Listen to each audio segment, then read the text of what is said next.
ഈ വീഡിയോയിൽ വളരെ ഇമ്പോർട്ടൻ്റ് ആയിട്ടുള്ള കീ ഡെവലപ്മെൻറ്റ്സ് ആണ് നമ്മൾ നോക്കുന്നത്. ഇതിൽ പ്രത്യേകിച്ച് ട്രംപ് പുതിയൊരു ആരോപണം, അതായത് ഇറാൻ പണ്ടത്തെ കൊലപാതക കേസല്ല, ഇറാൻ പുതുതായിട്ട് ട്രംപിനെ വധിക്കാൻ വേണ്ടിയിട്ട് പദ്ധതി ഇട്ടതായിട്ട് ട്രംപ് തന്നെ തുറന്നു പറഞ്ഞിട്ടുണ്ട്. പഴയതല്ല കേട്ടോ, ഇലക്ഷൻ ടൈമിലുള്ളതല്ല, പുതിയതായിട്ട് അവർ എനിക്ക് വേണ്ടി കെണി ഒരുക്കിയിട്ടുണ്ടായിരുന്നു എന്നുള്ള തുറന്നു പറച്ചൽ ട്രംപ് നടത്തിയിട്ടുണ്ട്. എന്നിട്ടാണ് ട്രംപ് സമാധാന കരാറുമായിട്ട് മുന്നോട്ട് പോകുന്നത്. ഇപ്പോഴും ഡിപ്ലോമാറ്റിക് ചാനൽ ഓപ്പൺ ചെയ്ത് വെച്ചിരിക്കുകയാണ്. പക്ഷേ ഇസ്രായേൽ പറഞ്ഞിരിക്കുന്നത് അമേരിക്ക ഓക്കെ പറഞ്ഞു കഴിഞ്ഞാൽ ഞങ്ങളും അമേരിക്കയോടൊപ്പം ചേർന്ന് ഇറാനെതിരെയുള്ള യുദ്ധത്തിൽ പങ്കെടുക്കാൻ വില്ലിംഗ് ആണ് എന്നാണ് പറഞ്ഞിരിക്കുന്നത് ഇസ്രായേൽ. നെതന്യാഹുവും ട്രംപും തമ്മിൽ ടെലിഫോൺ കോൺവെർസേഷൻ നടത്തിയിട്ടുണ്ട്. എന്താണ് സംസാരിച്ചത് എന്നുള്ളത് വ്യക്തമല്ല. ഇറാന്റെ വിഷയമാണ് ചർച്ച നടത്തിയത്. ഇറാനാണെന്നുണ്ടെങ്കിൽ ജോർദാന്റെ ഉള്ളിലുള്ള അമേരിക്കൻ ബേസിനെതിരെ 10 മിസൈലുകളാണ് അയച്ചത്, 10 എണ്ണം. അത് അമേരിക്കയുടെ ബുഷർ ന്യൂക്ലിയർ പ്ലാന്റിന്റെ അടുത്തുള്ള ആക്രമണം, അതായത് ബുഷർ എന്ന് പറഞ്ഞ ആ ന്യൂക്ലിയർ പ്ലാന്റിനെ ചുറ്റിപ്പറ്റി അമേരിക്ക നടത്തിയ ആക്രമണത്തിനെ റിട്ടാലിയേറ്റ് ചെയ്യുന്നതിന്റെ ഭാഗമായിട്ടാണ് ഈ 10 മിസൈലുകൾ ജോർദാന്റെ ബേസിലേക്ക് അയച്ചതായിട്ട് ഇറാൻ പറയുന്നത്. മാക്സിമം മിസൈൽസ് വേർ ഇന്റർസെപ്റ്റഡ് എന്നാണ് പറയുന്നത്. ഒരെണ്ണം ഡെസേർട്ടിൽ പതിച്ചതായിട്ടും വാർത്തകൾ വരുന്നുണ്ട്. ഇറാന്റെ ഒരു പ്രതിസന്ധി എന്ന് പറഞ്ഞാൽ ഇതാണ്. കാരണം എന്താ അറിയാമോ, ഈ മിഡിൽ ഈസ്റ്റ് മൊത്തത്തിൽ ഡെസേർട്ടാണ്. മിസൈലുകൾ ചെറിയൊരു ഏരിയയിൽ നിന്നും ഒന്ന് തെറ്റിക്കഴിഞ്ഞാൽ ഡെസേർട്ടിലായിരിക്കും പതിക്കുന്നത്. ഈ ഡെസേർട്ടിലേക്ക് പോകുന്ന മിസൈലുകളെ ഇന്റർസെപ്റ്റ് ചെയ്യാറില്ല മനഃപൂർവ്വം. കാരണം ഇന്റർസെപ്റ്റ് ചെയ്യുന്ന ഇന്റർസെപ്റ്ററിന് കോസ്റ്റ് വളരെ കൂടുതലാണ്. അപ്പോൾ അതുകൊണ്ട് തന്നെ അത് മരുഭൂമി ഡയറക്ഷനിലേക്കാണ് പോകുന്നുണ്ടെങ്കിൽ എയർ ഡിഫൻസ് സിസ്റ്റത്തിൽ നിന്നും അതിനെതിരെയുള്ള ഇന്റർസെപ്റ്റർ ഡിസ്പാച്ച് നടക്കാറില്ല.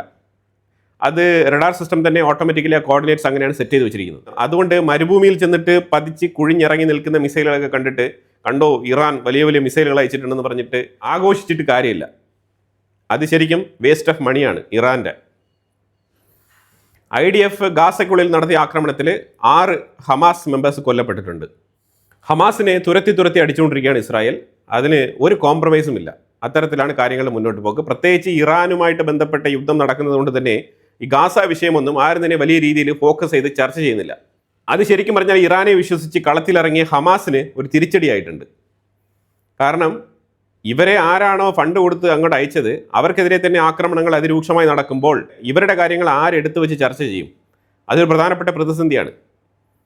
ഇസ്രായേൽ ഈ അവസരം ഉപയോഗിച്ച് കൃത്യമായിട്ടുള്ള ആക്രമണങ്ങൾ ഗാസയ്ക്കുള്ളിൽ തുടരെ നടത്തിക്കൊണ്ടിരിക്കുകയാണ്.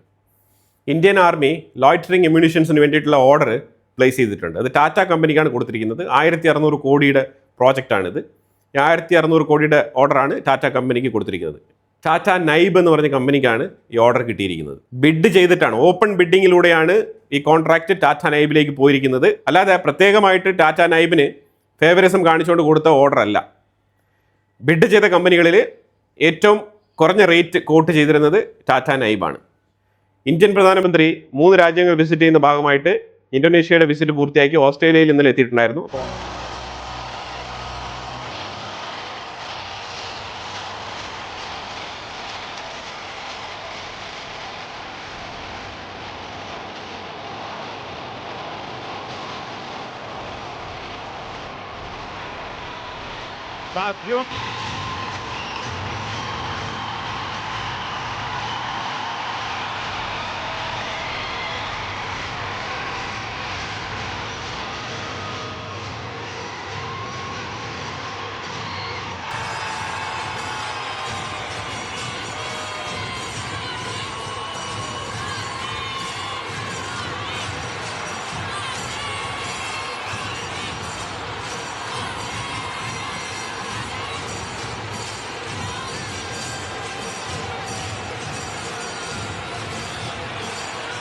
Prime Minister Modi, it is my honour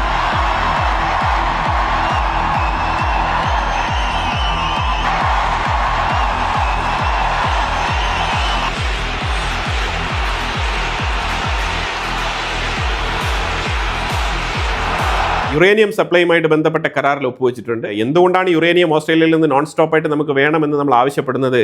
ഇവിടെ നമ്മൾ സ്മോൾ മൊഡ്യൂലാർ റിയാക്ടേഴ്സ് നമ്മൾ പ്ലാൻ ചെയ്യുന്നുണ്ട്. അപ്പോൾ അതിൽ ഈ സ്മോൾ മൊഡ്യൂലാർ പ്ലാന്റ് അതിലൂടെ നമ്മൾ 500 ഗിഗാവാട്ടാണ് നമ്മൾ 2032 ഇലക്ട്രിസിറ്റി ഉൽപ്പാദനം ലക്ഷ്യമിടുന്നത് ഇന്ത്യ. അത് വലിയൊരു മേഖലയാണ്. അപ്പോൾ ഇതിൽ ഫ്രാൻസ് പങ്കാളിത്തം വഹിക്കുന്നുണ്ട്. അതുപോലെ തന്നെ യൂറോപ്യൻ രാജ്യങ്ങളായിട്ടുള്ള പല രാജ്യങ്ങളും ഇതിനകത്ത് പാർട്ടിസിപ്പേറ്റ് ചെയ്യുന്നുണ്ട്. അതുപോലെ ഇന്ത്യയുടെ ഒരു ഫ്യൂച്ചർ ഇൻവെസ്റ്റ്മെൻറ്റ് മേഖലയായിട്ട് തന്നെ ഇത് മാറാൻ പോവുകയാണ്. ആ സാഹചര്യത്തിൽ പല ഫോറിൻ ഡയറക്റ്റ് ഇൻവെസ്റ്റ്മെൻറ്റ് കമ്പനികൾക്കും ഇതിനെ താല്പര്യമുണ്ട്. പ്രത്യേകിച്ച് UAE ഇതിൻ്റെ ഒരു മേജർ പോർഷനിൽ ഇൻവെസ്റ്റ്മെൻറ്റ് നടത്തുന്നുമുണ്ട്. ഈ സ്മോൾ മൊഡ്യൂലാർ റിയാക്ടറിൽ. അപ്പോൾ ഇത് പല പല ഏരിയകളിലും കോമ്പാക്റ്റ് ആയിട്ട് ഈ ന്യൂക്ലിയർ പവർ പ്ലാന്റുകൾ നമ്മൾ നിർമ്മിക്കും. അപ്പോൾ അത്തരത്തിൽ നിർമ്മിക്കുമ്പോൾ നമുക്ക് വൻതോതിൽ യുറേനിയത്തിൻ്റെ ആവശ്യമുണ്ട്. അപ്പോൾ അതുകൊണ്ട് നോൺ സ്റ്റോപ്പായിട്ട് സപ്ലൈ നമുക്ക് വേണം. അപ്പോൾ ആ സപ്ലൈക്ക് വേണ്ടിയിട്ടുള്ള ഒരു കരാർ കൂടിയാണ് ഓസ്ട്രേലിയയുമായിട്ടുള്ള ഈ ഒരു യുറേനിയം കരാർ. ഇത് വളരെ വളരെ അനിവാര്യമാണ്. ഇന്ത്യയുടെ ഫ്യൂച്ചറിനെ തന്നെ മാറ്റിമറിക്കുന്ന രീതിയിലുള്ള ഒരു കരാറാണ് ഇപ്പം ഇന്ത്യൻ പ്രധാനമന്ത്രി ഓസ്ട്രേലിയയുമായിട്ട് ഒപ്പുവെച്ചിരിക്കുന്നത്. അതുപോലെ തന്നെ ഇന്ത്യ ഓസ്ട്രേലിയയ്ക്ക് കൊടുക്കുന്ന ഉറപ്പെന്ന് പറഞ്ഞാൽ മാരിടൈം സെക്യൂരിറ്റി. അത് ഇന്ത്യ ഉറപ്പ് വരുത്തും. അത് 100% ഉറപ്പുള്ള കാര്യമാണ്. കാരണം ഓസ്ട്രേലിയ നേരിടുന്ന ഭീഷണി എന്ന് പറഞ്ഞാൽ ഓസ്ട്രേലിയ മാത്രമല്ല, ആ സൈഡിൽ കിടക്കുന്ന പരമാവധി രാജ്യങ്ങൾ നേരിടുന്ന ഭീഷണി ചൈനയാണ്. ചൈനയെ കൗണ്ടർ ചെയ്യാൻ വേണ്ടിയിട്ട് ഓസ്ട്രേലിയയ്ക്കും ഇന്ത്യയുടെ പങ്കാളിത്തം മാരിടൈം സെക്യൂരിറ്റിയിൽ വളരെ അനിവാര്യമാണ്. ഈ സോ ഒബ്വിയസ് ആണ്. ഇന്ത്യയും ഓസ്ട്രേലിയയും ക്വാഡിലെ മെമ്പേഴ്സാണ്. അതുപോലെ ഓസ്ട്രേലിയയ്ക്കും ഇന്ത്യയ്ക്കും തമ്മിൽ ഒരു പ്രധാനപ്പെട്ട കരാർ കൂടി ഒപ്പുവെച്ചിട്ടുണ്ട്. ISROയുമായിട്ട് ബന്ധപ്പെട്ട കരാറാണ്. ഇന്ത്യയുടെ സ്പേസ് റിസർച്ച് ഓർഗനൈസേഷനുമായിട്ട് ബന്ധപ്പെട്ട കരാറാണ്. ഇന്ത്യക്ക് വളരെ നിർണായകമായിട്ടുള്ളൊരു കരാറാണിത്. അതായത് ഓസ്ട്രേലിയയിൽ കോക്കോസ് കീലിംഗ് ഐലൻഡ് എന്ന് പറഞ്ഞിട്ടുള്ള ഒരു ഐലൻഡ് ഉണ്ട്. ഈ ഐലൻഡിൽ ഒരു സ്പേസ് റിസർച്ച് സ്റ്റേഷൻ സ്ഥാപിക്കുകയാണ് ഓസ്ട്രേലിയ. ഇന്ത്യയും കൂടി അതിനകത്ത് പങ്കാളിത്തം വഹിക്കുന്നുണ്ട്. ഇന്ത്യയുടെ പാർട്ട്ണർഷിപ്പും കൂടി അതിനകത്തുണ്ട്. അത് ഗഗൻയാൻ പോലത്തെ വലിയ രീതിയിലുള്ള പ്രോജക്റ്റുകൾ നമ്മൾ നടപ്പിലാക്കുമ്പോൾ അത് നമുക്ക് ഇവിടെ നിന്നും കൂടി നിരീക്ഷണം നടത്താനുള്ള ഒരു സെൻറ്ററായിട്ട് ഇത് മാറും. ഇത് വളരെ വളരെ ഇമ്പോർട്ടൻ്റ് ആയിട്ടുള്ള ഒരു എഗ്രിമെൻ്റ് ആണ്. ഇതൊക്കെ ഫ്യൂച്ചറിസ്റ്റിക് വിഷനോട് കൂടിയുള്ള പ്രോജക്റ്റുകളാണ്. ഇതെല്ലാം തന്നെ ഇന്ത്യക്ക് വളരെ അനിവാര്യമായിട്ടുള്ള കരാറുകളുമാണ്. മറ്റുള്ള ഏതെങ്കിലും ഒരു രാജ്യത്ത് പോയി ഒപ്പുവയ്ക്കുന്ന കരാറ് പോലെ അല്ല ഈ ഓസ്ട്രേലിയയുമായിട്ട് സൈൻ ചെയ്യുന്ന കരാറുകൾ. അതിനിപ്പോൾ മറ്റുള്ള രാജ്യങ്ങളുമായിട്ട് ഒപ്പുവെക്കുന്ന കരാർ ചെറുതാണെന്നല്ല ഞാൻ പറയുന്നത്. പക്ഷേ അത് ഇന്ത്യയുടെ ഗ്രോത്തിൽ നിർണായക പങ്കുവഹിക്കുന്ന രണ്ട് സുപ്രധാന കരാറുകളാണ് ഞാനിപ്പോൾ ഇവിടെ പറഞ്ഞു പോയത്. ഒന്ന് യുറേനിയവും, മറ്റൊന്ന് ഈ കോക്കോസ് ഐലാൻഡിൽ സ്ഥാപിക്കുന്ന സ്പേസ് റിസർച്ച് സ്റ്റേഷൻ. ഇത് സ്പേസ് ട്രാക്കിംഗ് ടെർമിനൽ എന്നാണ് ഇതിനെ വിളിക്കുന്നത്. അവിടെ നിന്ന് നിരീക്ഷണം നടത്താം, നമുക്ക് ട്രാക്ക് ചെയ്യാം. അഫ്ഗാനിസ്ഥാനിലുള്ള ഒരു ടീം ഇന്ത്യയിലുണ്ട്. ഇന്ത്യ സന്ദർശിക്കുന്നത് അഗ്രികൾച്ചർ മേഖലയുമായിട്ട് ബന്ധപ്പെട്ട വിഷയത്തിൽ ഇന്ത്യയുമായിട്ട് നിരവധി വിഷയങ്ങളിൽ അവർക്ക് അഡ്വൈസ് ആവശ്യമുണ്ട്. അതിന് വേണ്ടിയിട്ടാണ് ആ ടീം ഇന്ത്യ സന്ദർശിക്കുന്നത്. ഇതിനകത്ത് ബൈലേറ്ററൽ ടൈസ്, അതേപോലെ ട്രേഡ്, പിന്നെ ഇന്ത്യ അഫ്ഗാനിസ്ഥാൻ്റെ ഉള്ളിൽ നടപ്പിലാക്കുന്ന കുറേ വെൽഫെയർ പ്രോജക്റ്റുകളുണ്ട്. People to people relationship through നമ്മൾ കൊടുക്കുന്ന കുറേ സഹായങ്ങളുണ്ട്. അതുമായിട്ടൊക്കെ ബന്ധപ്പെട്ട വിഷയത്തിൽ ചർച്ചകൾ നടത്തിയിട്ടുണ്ട്. അതുപോലെ ആയത്തുൽ അലി ഖമനേയിയുടെ ബറിയൽ സെറമണി ഇന്നലെ മഷാദിൽ പൂർത്തിയായി. ട്രംപ് ആണെന്നുണ്ടെങ്കിൽ ഇറാനുമായിട്ട് ഒരു തരത്തിലുള്ള പീസ് പ്ലാനും ഇനി നിലവിലില്ല എന്നാണ് പറഞ്ഞിരിക്കുന്നത്. ഇറാൻ്റെ മുമ്പിൽ വെച്ചിരിക്കുന്ന രണ്ട് കണ്ടീഷനുകളാണ്. ഒന്ന്, freedom of navigation in strait of Hormuz. Strait of ഹോർമോസിലൂടെ കടന്നു പോകുന്ന ചരക്ക് കപ്പലുകൾക്ക് ഒരു തരത്തിലുള്ള ഉപദ്രവങ്ങളും ഉണ്ടാവാൻ പാടില്ല, തടസ്സങ്ങളും ഉണ്ടാവാൻ പാടില്ല.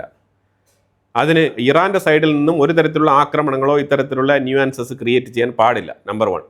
രണ്ടാമത്, ആണവായുധം. അത് പാടില്ല എന്ന് പറഞ്ഞാൽ പാടില്ല. ഈ രണ്ട് നിബന്ധനകളാണ് ഇറാൻ്റെ മുന്നിൽ വെച്ചിരിക്കുന്നത്. പിന്നെ ഇതിനെക്കുറിച്ച് ചർച്ചയൊന്നുമില്ല എന്നാണ് പറഞ്ഞിരിക്കുന്നത്. ഇന്ത്യയുടെ ഫോറിൻ മിനിസ്റ്റർ എസ് ജയശങ്കറും അതേപോലെ റഷ്യയുടെ ഫോറിൻ മിനിസ്റ്റർ സെർഗെയ് ലാവ്റോവും തമ്മിലാണ് ഈ ഒരു കൂടിക്കാഴ്ച നടത്തിയത്.